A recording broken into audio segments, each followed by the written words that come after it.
Narrated Anas. Aisha had a kiram, a thin marked woolen curtain, with which she had screened one side of her home. The Prophet, peace be upon him, said, "Take away this kiram of yours, as its pictures are still displayed in front of me during my prayer, i.e., they divert my attention from the prayer."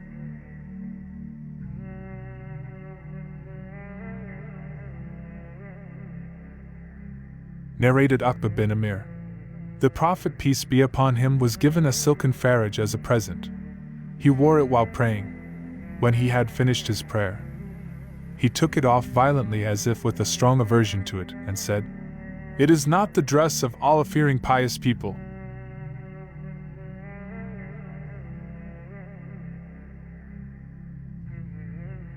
Narrated Abu Juhayfa. I saw Allah's Messenger, peace be upon him, in a red leather tent, and I saw Bilal taking the remaining water with which the Prophet had performed ablution. I saw the people taking the utilized water impatiently, and whoever got some of it rubbed it on his body, and those who could not get any took the moisture from the other's hands. Then I saw Bilal carrying a short spear or stick which he planted in the ground.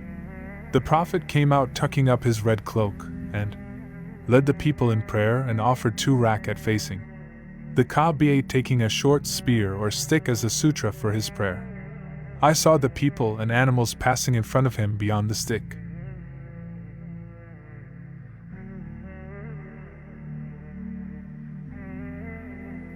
Narrated Abu Hazim.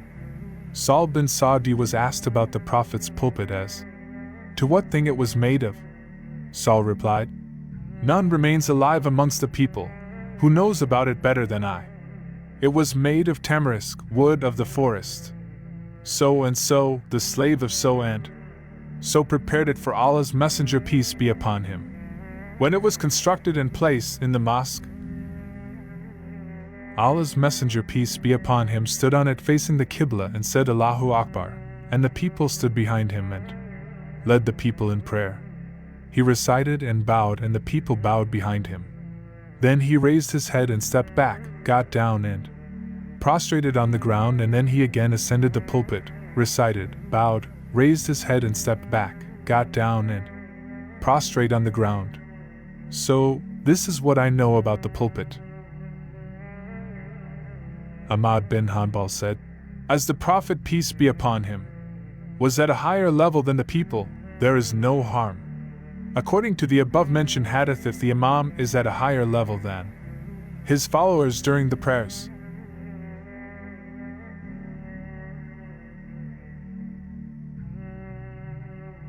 Narrated Anas bin Malik. Once Allah's Messenger, peace be on him, fell off a horse and his leg or shoulder got injured.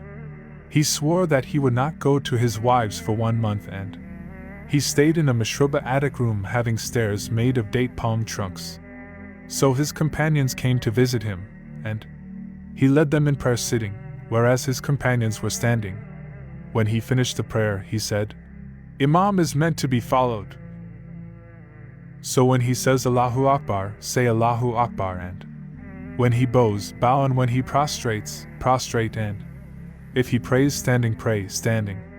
After the 29th day, the Prophet, peace be upon him, came down from the attic room, and the people asked him, "O Allah's Messenger, you swore that you will not go to your wives for 1 month. He said, "The month is 29 days.